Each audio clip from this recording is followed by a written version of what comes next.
नमस्कार जी, स्वागत है। जल्दी से जल्दी जुड़िए। आप फेसबुक पर पंजाब केसरी टीवी देख रहे हैं। मैं संजीव शर्मा हाजिर हूं दिन भर की तमाम छोटी बड़ी खबरें लेकर, खासतौर से पॉलिटिकल खबरें लेकर। आज का दिन खूब आनंद आया होगा आपको। दोपहर को टीम इंडिया ने जीत हासिल करी नीदरलैंड हॉलैंड के खिलाफ, और अभी थोड़ी देर पहले पाकिस्तान पर्थ में पस्त हो गया। उसे जिम्बाब्वे की अपेक्षाकृत कमतर आंकी जाने वाली टीम ने 1 रन से हरा दिया। बहुत बुरी तरह से जिम्बाब्वे को हराया। आखिरी 4 बॉलों पर पाकिस्तान को जीत के लिए 4 रन चाहिए थे, लेकिन वो ये नहीं बना पाया।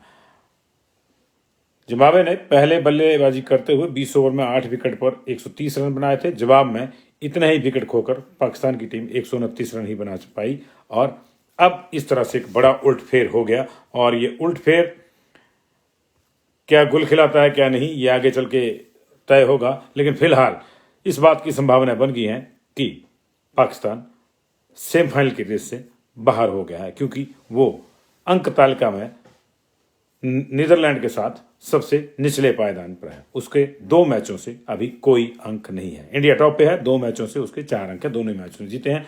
दूसरे नंबर पे नीदरलैंड और साउथ अफ्रीका है,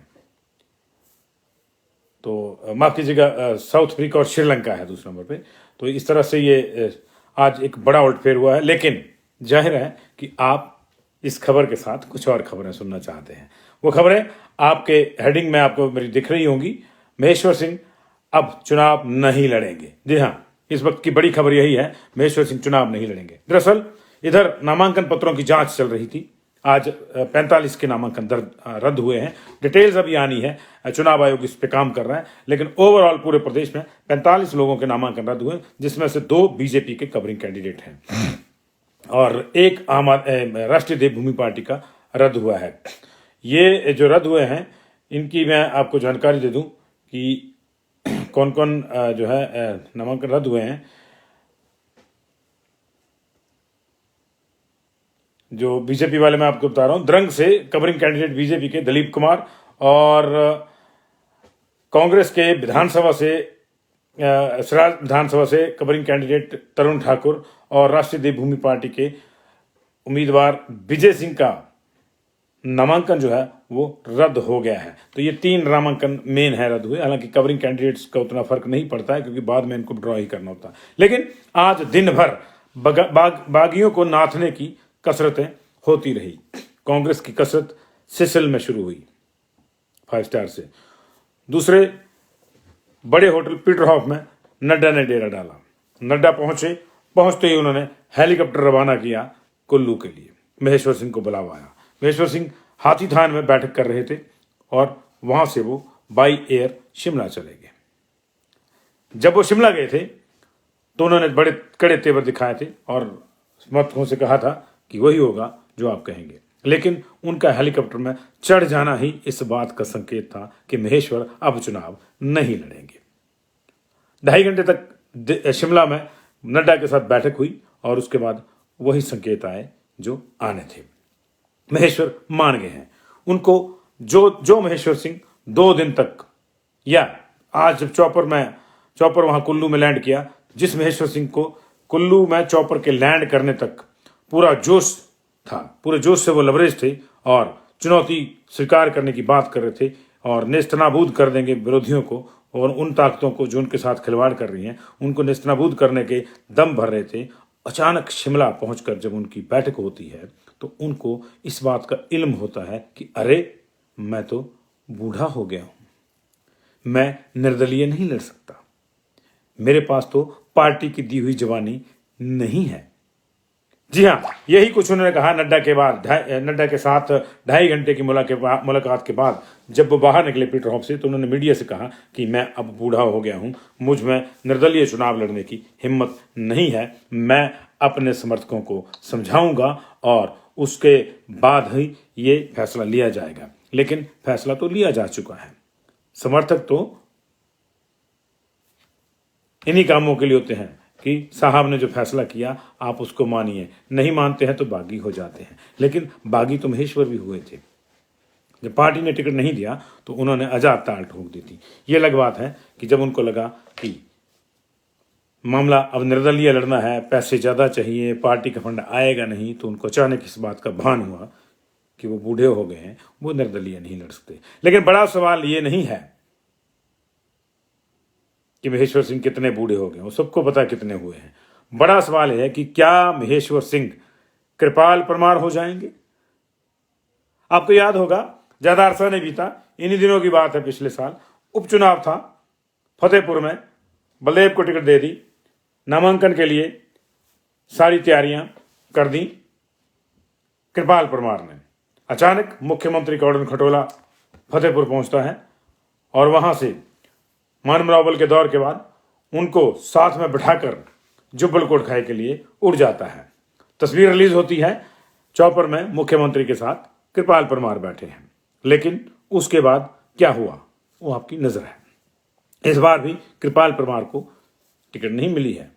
बीच में कृपाल परमार ने यह भी कहा था कि वो वापस टैक्सी से आए थे। देखना होगा कल महेश्वर कैसे वापस कुल्लू जाते हैं। वैसे बीजेपी के अगर लोग देख रहे होंगे तो मेरी उनसे इल्तजा, उनसे मेरी एक रिक्वेस्ट और एक सलाह यही रहेगी कि चौपर से ही भेजिएगा। पता लगे चौपर से नहीं भेजा, महेश्वर नाराज हो गए और उन्होंने समर्थकों का हवाला देकर कह दिया कि नहीं, समर्थक नहीं मान रहे, इसलिए मुझे चुनाव लड़ना है। अभी शिमला में तो कह रहे थे कि बूढ़ा हो गया हूँ, 73 साल का हो गया हूँ, निर्दलीय चुनाव लड़ने की हिम्मत नहीं है। पर पता लगे कि इस बात से नाराज हो गए कि चौपर में वापस नहीं भेजा। इस बात पे नजर रहेगी हमारी कि चौपर में वापस जाते हैं या नहीं जाते हैं। पिछली बार जरूर उन्होंने कहा था कृपाल परमार ने कि मैं गया तो चौपर में था, लेकिन आया मैं टैक्सी अपनी करके हूं। कई बार ऐसा भी होता है जनाब। लेकिन बड़ा सवाल यही है कि बगावत होती क्यों है, बगावत होती क्यों है और इतने ड्रामे होते क्यों हैं। एक ड्रामे का एंड आज धर्मपुर में भी हुआ, बहन भाई के समर्थन में आ गई है। खूब ड्रामा बेटियों का की बलि होती है। ओपीएस के मुद्दे को, तमाम दूसरे मुद्दों को वंदना गुलेरिया ने उठाया अपने बॉल से और आज वो अपने भाई के साथ हंसी खुशी जो है, हंसते खेलते उन्होंने एक तस्वीर जारी करी और पीछे से महेंद्र सिंह जी आशीर्वाद दे रहे हैं, परिवार फलता फूलता रहे। आपका क्या है, आप तो मेरे साथ यहां बैठ के अपनी भड़ास निकाल लेते हैं। परिवार फलता फूलता रहे नेताओं का। अब परिवार की बात आई तो महेश्वर सिंह इस बात से जरूर मुकर गए कि मैंने हितेश्वर का ठेका नहीं लिया है।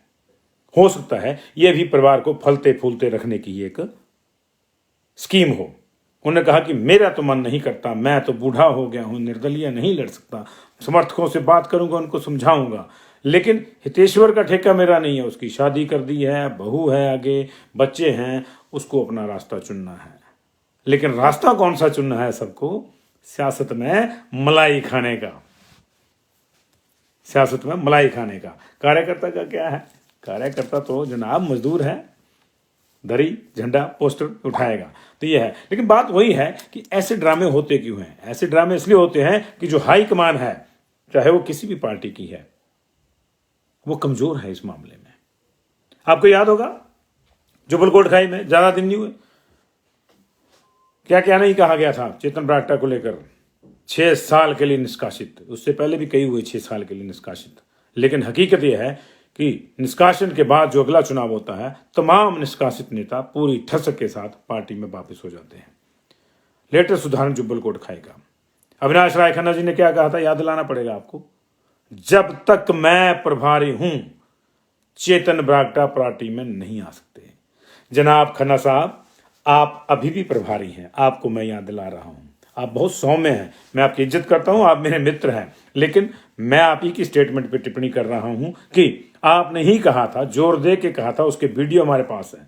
बाकी श्वान से भी तुलनाएं हुई थी बहाने बहाने में, लेकिन तमाम नेताओं ने कहा था कि दुनिया इधर से उधर हो जाए, जब तक मैं प्रभारी हूं, खन्ना जी ने कहा था, तब तक चेतन ब्राक्टा वापिस नहीं आता। चेतन ब्राक्टा आज वापिस भी आया है, टिकट भी लाया है और उस मुद्दे को कबाड़ के डस्टबिन में, कचरे के डिब्बे में डलवा के आया है, जिसके नाम पर उसका टिकट काटा गया था, परिवारवाद के नाम पर।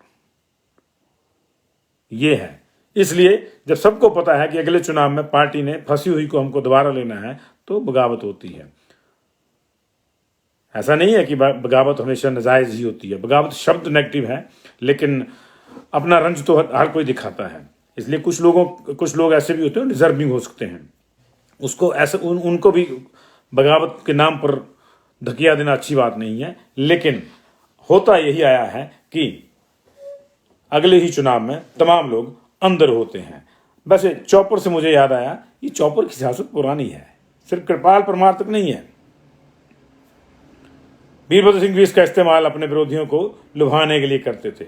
एक बार प्रेम कुमार धूमल के जमाने में एक खास नेता राज्यसभा जाना चाहते थे, लेकिन भेजा किसी और को जाना था, तय हो गया था, तो उन नेताजी को भी ऐसे चौपर में घुमाते रहे। बाद में पता लगा कि जमीन खिसक गई है।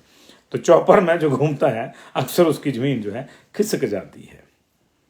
मैं इस संदर्भ में कर रहा हूँ, दूसरे संदर्भ में आपने लेना तो ले लीजिए, मुझे क्या है इसमें। पिछले 1985 से तो ऐसे ही हो रहा है, चौपर में जो घूमता है अगले चुनाव में उसकी जो है जमीन खिसक जाती है, लेकिन वो संदर्भ दूसरा है, मैं इस संदर्भ की बात कर रहा हूँ। एक मेरे को और दिलचस्प संदर्भ याद आया। प्रेम कुमार धूमल मुख्यमंत्री थे और कौन सी सरकार है जिसमें विरोधी गुट नहीं होता, उनकी सरकार में भी था। और उनकी सरकार में तो खूब धूम धड़ाके के साथ था। किशन कपूर, रमेश धौला, राजन सुशांत, हरिनारायण शहरी, निर्मला, देशराज, कौन नहीं था।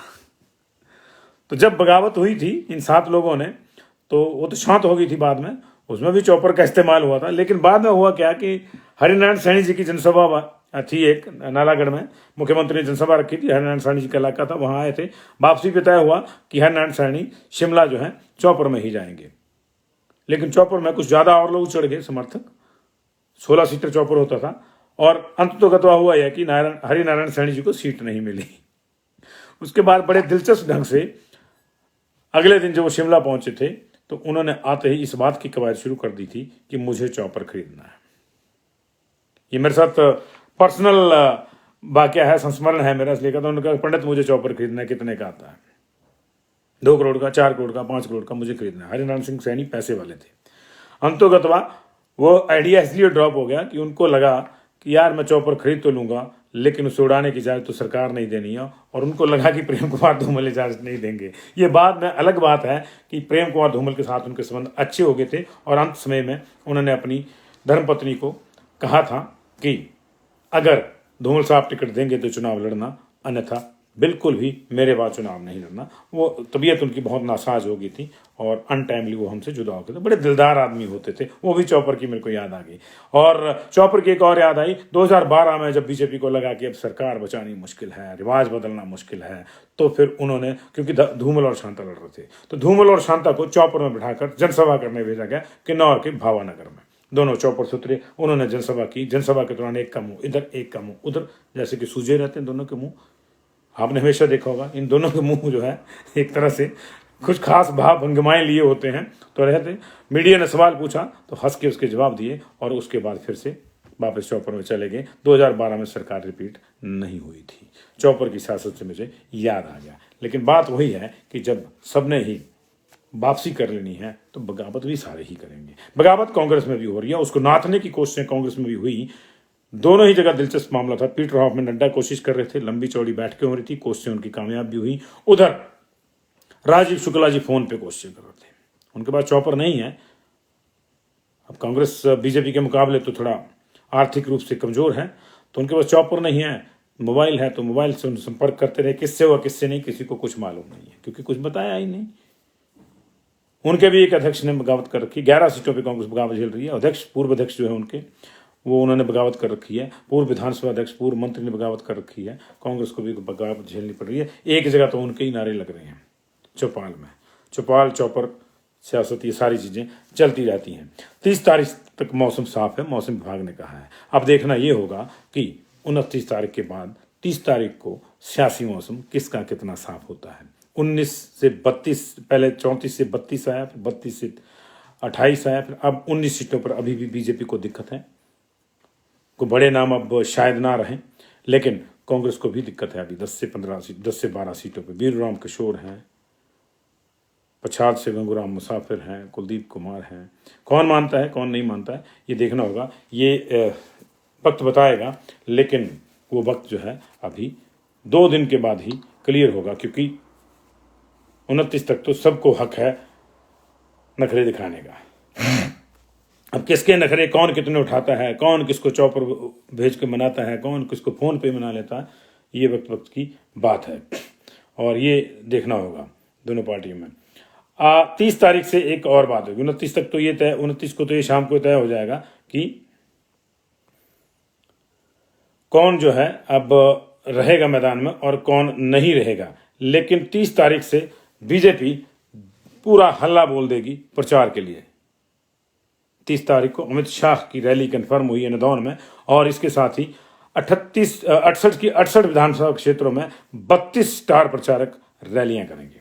ये शेड्यूल उनका बन रहा है, लेकिन ये सूचना जो है आधिकारिक रूप से बीजेपी की आ गई है कि भाजपा के 32 स्टार प्रचारक 30 अक्टूबर को सभी 68 विधानसभा क्षेत्रों में विजय संकल्प अभियान के तहत चुनावी शंखनाद करेंगे। तो ये जो है इस तरह से रहेगा पूरा मामला, और पूरे जो मुद्दे हैं उनके, चाहे वर्ल्ड ड्रग पार्क है, मेडिकल डिवाइस पार्क है, अटल टनल, रेणुका बांध, वंदे भारत एक्सप्रेस, ये जितने भी काम बीजेपी ने किए हैं, डबल इंजन वालों ने किए हैं, वो बताएंगे। कांग्रेस लगी हुई है अपने अपने स्तर पे अपने अपनी कंस्टिट्यूशन में बताने में कि एक इंजन इधर को चलता है जी, एक उधर को चलता है, आप हमारे इंजन को जो है बुग्गी में लगाइए और हमको आगे भिजवाइए। सबको अपनी अपनी चिंता है, सब अपने अपने हिसाब से रिवाज चाहते हैं। मतदाता की किसी को फिक्र नहीं है। हाँ, मतदाता की फिक्र किसी को है तो हमारा चुनाव आयोग है, निर्वाचन आयोग है, जो लगातार लगा हुआ है। और यही वजह है कि पिछले 2.5 महीने में 2,04,000 नए मतदाता बढ़ गए हैं।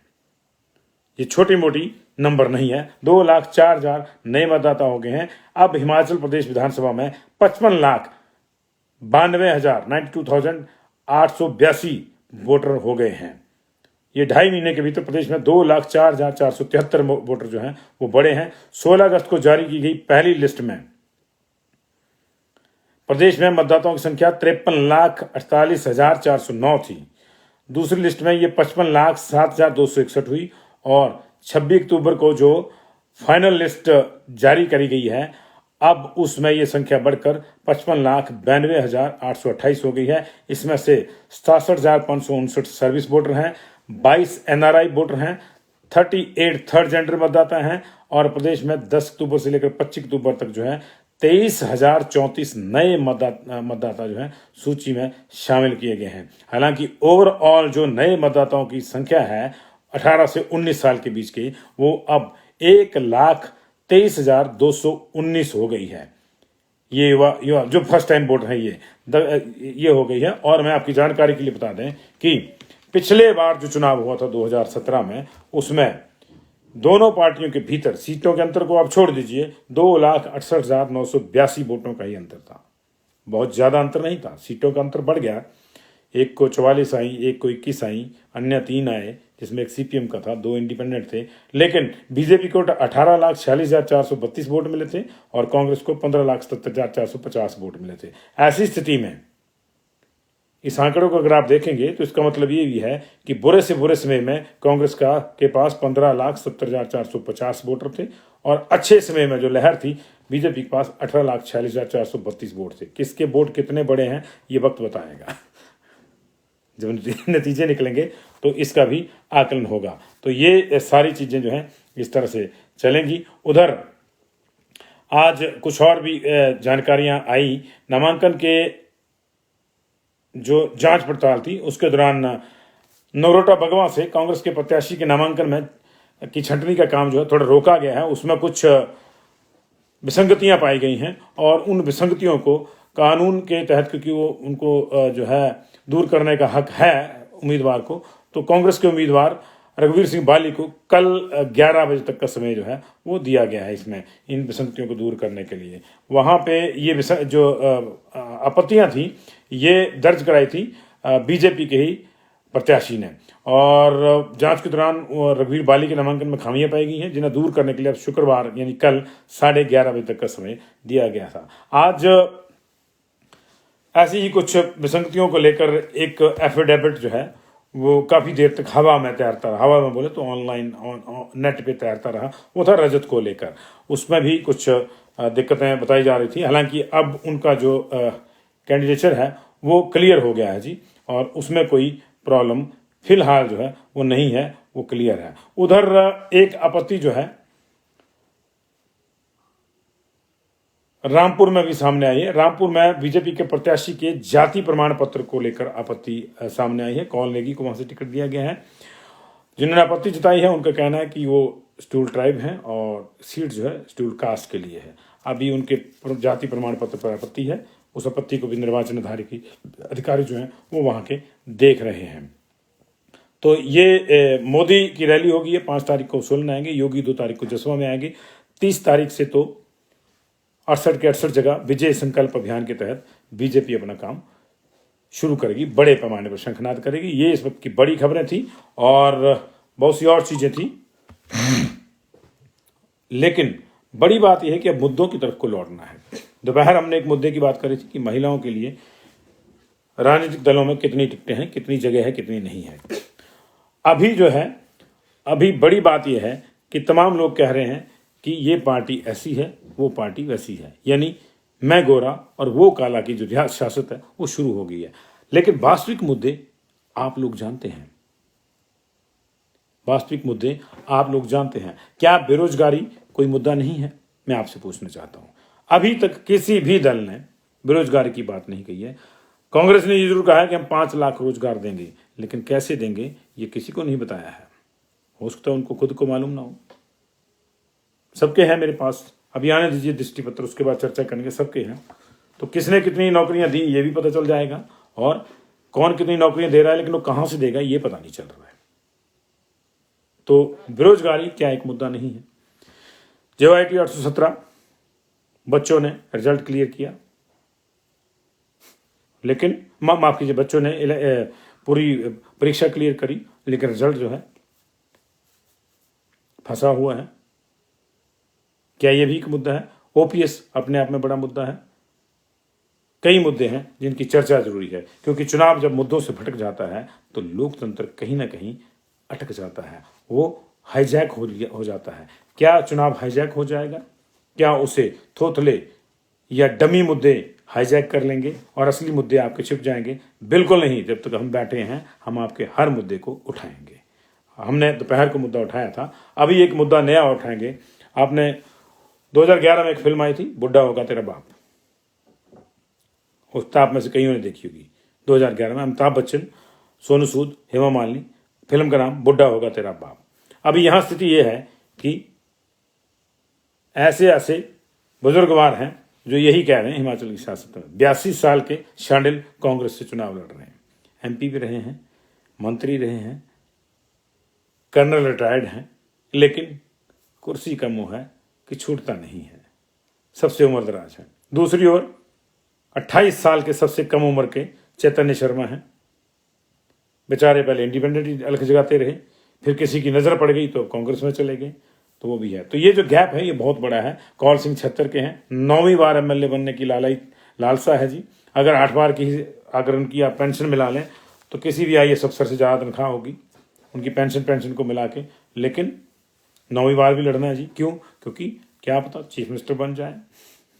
सबकी अपनी अपनी महत्वाकांक्षा है। भरमौरी 75 के हैं, BJP कहते सूखा पेड़ है, वो कहते कि मेरे तो नए पत्ते आ रहे हैं। नए पत्ते देखा नहीं आपने? नई टहनियाँ कैसे कुचल दी उन्होंने जो उनके गेम में थे। उनके बेटे तक को टिकट नहीं, उनको फिर से टिकट मिल गया। भरमौरी की बात कर रहा हूँ मैं, 75 साल के। रामलाल ठाकुर 71 साल के हैं। महेश्वर सिंह वो तो कह ही रहे कि उन्होंने कह दिया कि उन्होंने ये नहीं कहा कि मैं चुनाव नहीं लड़ सकता, उन्होंने कहा कि मैं अब 73 साल का हो गया, मैं निर्दलीय चुनाव नहीं लड़ सकता। कोई दल मुझे चुनाव लड़वाए तो मैं लड़ सकता हूँ, क्योंकि फिर वहां से फंड आता है, पैसा है, पैसा क्या नहीं करवाता है। तो उन्होंने भी यही कहा है कि मैं निर्दलीय नहीं लड़ सकता, वैसे ही मैं लड़ सकता हूँ, टिकट दे दो अभी लड़ लूंगा। 73 के हैं वो, धौला 71 के हैं। चुनाव कुर्सी नहीं छोड़नी है, मोह नहीं छोड़ना है विधानसभा जाने का, भले ही अपनी विधानसभा छोड़नी पड़ जाए। धौला जी ज्वाला जी से देरा चले गए हैं। और भारद्वाज टिकट कटे ये मंजूर नहीं है, खिसक जाए, कुसुमटी जाना पड़े, फिर वहां जाके ये कहना पड़े कि मेरा तो वोट ही नहीं यहां, फिर भी मैं लड़ रहा हूं। लेकिन क्यों लड़ रहा हूं? सत्ता की भूख है, इसी को सत्ता की भूख कहते हैं। ये बात बुरी लग सकती है, तमाम लोग मेरे बहुत अच्छे संबंध हैं इनसे, लेकिन वस्तुस्थिति ये है, वास्तविकता यही है कि ये तमाम वो लोग हैं जो सियासत से बाहर ही नहीं होना चाहते। प्रेम कुमार धूमल अपनी स्वेच्छा से हुए या उनको टिकट नहीं दिया गया, ये अभी भी अंदर की बात है। उन्होंने बाहर यही कहा था कि मैं स्वेच्छा से चुनाव नहीं लड़ रहा हूँ। चलिए, उनकी बात का हम मान सम्मान करते हैं, वो कह रहे हैं तो ऐसा ही हुआ होगा। लेकिन ये जो बाकी हैं, ये सबको कहते हैं, जब इनको को कहता है कि आप बुजुर्ग हो गए हैं, बुढ़े हो गए हैं, तो इन सब का एक ही जवाब होता है कि बुढ़ा होगा तेरा बाप, हम तो अभी जवान हैं। बीरबल सिंह जी भी कहते थे कि अभी तो मैं जवान हूँ, डोले शोले दिखाते थे, वो उनका स्टाइल था। लेकिन वास्तविकता यही है कि चुनाव लड़ने के लिए नेता हमेशा तैयार रहते हैं। 90 ईयर्स में भी विद्या स्टोक्स ने क्या दौड़ लगाई थी ठोक के लिए, पिछले चुनाव का आपको याद होगा। लास्ट मोमेंट पे फॉर्म ए फॉर्म बी पहुंचानी और वो नहीं लड़ पाई, अन्यथा नामांकन दाखिल करने तो चली ही गई थी। कह देती बहुत हो गया, कमी थोड़ा है कोई। लेकिन वास्तविकता यही है ना कि जनाब कुर्सी का मोह नहीं छूटता, क्या पता मिल जाए इस बार ज्यादा मलाई खाने को मिले। बहुत बहुत शुक्रिया जी आपका। अंकित, मेरी दिक्कत है, सर्वे नहीं बता पाएंगे क्योंकि अब बाइंडिंग्स रहती हैं, एथिक्स की बाइंडिंग्स रहती है, सर्वे नहीं बता पाएंगे। जब अब हम एग्जिट पोल ही बता सकते हैं, ओपिनियन पोल नहीं बता सकते, इसलिए मैंने रोक दिए थे, बीच में कोड ऑफ कंडक्ट लग गया था। Shyamlal ji thank you very much. Sushil Shastri ji thank you ji. अरे हमारा अंदाज तो आप हैं, आप जुड़ते हैं तो अंदाज अपने आप ही आ जाता है। Soni Agarwal ji thank you very much for watching. Chaju Thakur ji बहुत बहुत शुक्रिया आप लोगों का, इसको काइंडली शेयर कर दीजिएगा ताकि दूसरे लोगों तक चला जाए। महेश्वर सिंह मान गए हैं, हालांकि उन्होंने एक बीच में जो पंजाबी में उसको शुरली बोलते हैं, यहाँ आतिशबाजी बोले, चक्कर घिनी की तरह बोल दिया कि मैं अपने समर्थकों से, नहीं तो हमेशा यही करता है, समर्थकों की उसको कभी परवाह नहीं होती, लेकिन जब उसको मैदान से हटना होता तो वो कहता कि मैं समर्थकों से चर्चा करता हूँ। तो समर्थक तैयार रहे जी महेश्वर जी के। मुझे ये है जी कि मैं तो इतना देखना है कि जो महेश्वरा चौपर में आए थे वो कल चौपर में वापस जाते हैं कि टैक्सी करके जाते हैं कृपाल परमार की तरह। और फिर मुझे ये भी देखना है कि क्या महेश्वर अब कृपाल परमार हो जाते हैं, ये भी एक बड़ा सवाल है। बहुत बहुत शुक्रिया। मंडी सदर से अभी बागी बैठे हैं जी, वो चर्चा जरूर थी, प्रवीण शर्मा को बुलाया गया है। कल मुख्यमंत्री मंडी में थे, प्रवीण शर्मा की मुलाकात उनसे नहीं हुई। प्रवीण शर्मा अभी मेरी जानकारी के मुताबिक वो डटे हुए हैं, और बाकी कल क्या होता है, परसों क्या होता है, मुझे नहीं पता। लेकिन आज जो मेरी उनसे बात हुई थी तो उन्होंने ही कहा था कि मैं डटा हुआ हूं और मैं लड़ूंगा जी। अश्विनी कुमार जी हमीरपुर के हाल अच्छे हैं जी, मजे में सारे लोग। हमीरपुर में तिकोना मुकाबला है और कई कॉन्स्टिट्यूंसीज, मैक्सिमम कॉन्स्टिट्यूंसीज में पार्टियां एक दूसरे के खिलाफ लड़ती हैं, यहाँ पार्टियां इंडिपेंडेंट के खिलाफ लड़ रही हैं। फिलहाल की स्थिति यह है जी। Kamlesh Thakur ji thank you very much. मृदुल सूद जी क्या पूछना चाहते हैं आप बताइए। सुशील बडवान जी आज तो मजा आ गया, बहुत बहुत शुक्रिया आप लोगों का, आपको मजा आया तो हमारा भी दिन बन गया। Neelmani Sharma ji thank you very much ji. Kindly इसको शेयर कर दीजिएगा ताकि ज्यादा लोगों तक पहुंचे। सिराज का देखिए, सिराज तो मुख्यमंत्री का है, मंडी भी मुख्यमंत्री ने कहा था कि मेरी है, तो सिराज तो उनका ही है। लेकिन वहां एक कैंडिडेट का नामांकन जरूर जो है रद्द हुआ है वहां पे, कांग्रेस के कवरिंग कैंडिडेट का, शायद मैंने देखा था उसको, अभी बोला था मैंने। हाँ झुड़ूता देखना पड़ेगा जी। नड्डा जी ने अभी महेश्वर जी को मनाया, अब देखते हैं वो कौंडल को मना पाते हैं कि नहीं मना पाते हैं। अभी उधर सुभाष शर्मा तो माने नहीं अभी तक, 2 दिन है, वो भी मान जाते हैं तो देखते हैं मानते हैं कि नहीं मानते हैं, क्योंकि जनता ने उनको सहयोग दिया है, आर्थिक सहयोग दिया है। 6-7 लाख रुपए कुछ इस तरह का आया था, एग्जैक्ट फिगर हमारे पास नहीं है, लेकिन पैसे खूब दिए जनता ने उनको। और सुभाष ठाकुर ने कहा है कि ठीक है, अब टिकट कट गई तो कट जाती है, लेकिन मलाल उनका भी, उन्होंने कहा कि मन में मलाल है, तो मलाल दिख रहा है। अभी उन्होंने कैंपेन ज्वाइन नहीं किया है, तो ये बिलासपुर की स्थिति भी है। अक्सर क्या होता है ना जी, बड़ी पुरानी कहावत है कि टावर के नीचे सिग्नल कम होता है। तो नड्डा जी वाला जो टावर है वो बिलासपुर में, तो बिलासपुर के नीचे सिग्नल नहीं है, तो उसके लिए कोई अलग से ट्यूब लगवानी पड़ती है फिर, तो वो लग जाएगी शायद अगले 2 दिन में। उसके बाद देखते हैं कितना सिग्नल आता है कितना नहीं आता है, कौन बैठता है कौन नहीं बैठता है। बिलासपुर में वैसे झंडूता में बीरूराम किशोर भी कांग्रेस से बगावत करके लड़ रहे हैं, उनके ऊपर भी नजर है जी। कांगड़ा का कुछ नहीं होगा मृदुल सूद, कांगड़ा में जो 10 सीटें जीतता है वो अब तक का इतिहास है कि वो सरकार बनाता है। पिछली बार ये बात लग है कि मंडी में कांग्रेस को एक भी सीट नहीं आई थी, वो 0-10 हो गया था। एक इंडिपेंडेंट आया था जोगिंदर नगर में, प्रकाश राणा, और 9 सीटें बीजेपी ले गई थी।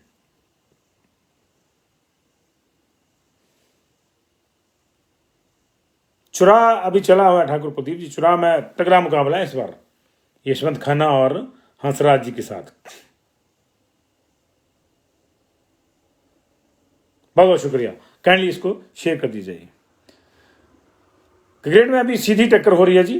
कालिया जी चले गए हैं कांग्रेस में, अब वो राजेश ठाकुर जी का समर्थन करेंगे। चैतन्य चले गए हैं इंडिपेंडेंट से कांग्रेस में। तो सीधी टक्कर एक तरह से क्रिकेट में हो रही है। बेसिकली बहुत सी जगहों पे सीधी टक्कर हो रही है, कुछ जगहों को छोड़कर। लेकिन जो हम चाह रहे थे, जो हमको पहले लग रहा था, हमारे चाहने से तो खैर कुछ नहीं होता, लेकिन जो हमको लग रहा था पहले, या आपको लग रहा होगा कि आम आदमी पार्टी जो है एक तीसरे विकल्प का मार्ग प्रशस्त करेगी, उसमें मुझे ये कहने में कोई संकोच नहीं है कि आम आदमी वो विकल्प उपलब्ध करवाने में नाकाम रही है।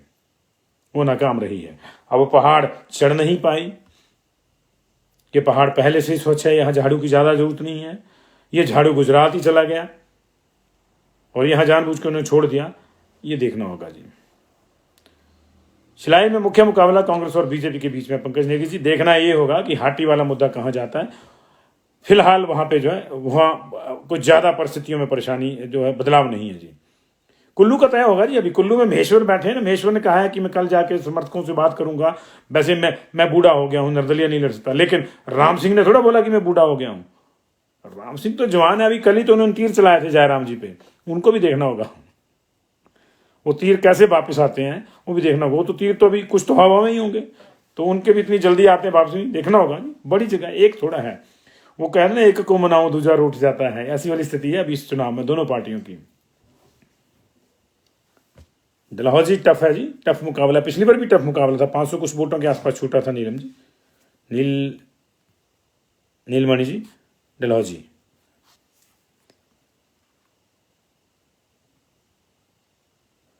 फतेहपुर तो मस्त है जी। अभी बीजेपी के साथ लड़ रही है, अभी कांग्रेस वाले ने के साथ लड़ना है उनको।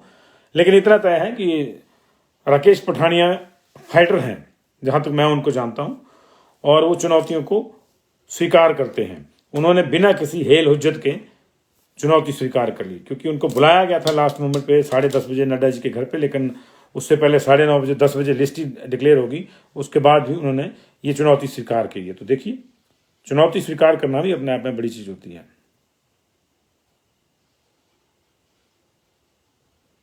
कुसुमटी में बताया ना सुरेश भारद्वाज जी कि उनका वोट नहीं है। ज्वाला जी में चला हुआ जी, सीधा मुकाबला है बीजेपी कांग्रेस में। ज्वाली में भी सीधा मुकाबला है जी, गुलेरिया और चंद्र कुमार जी में। जी विशाल शर्मा जी, सीधा मुकाबला है।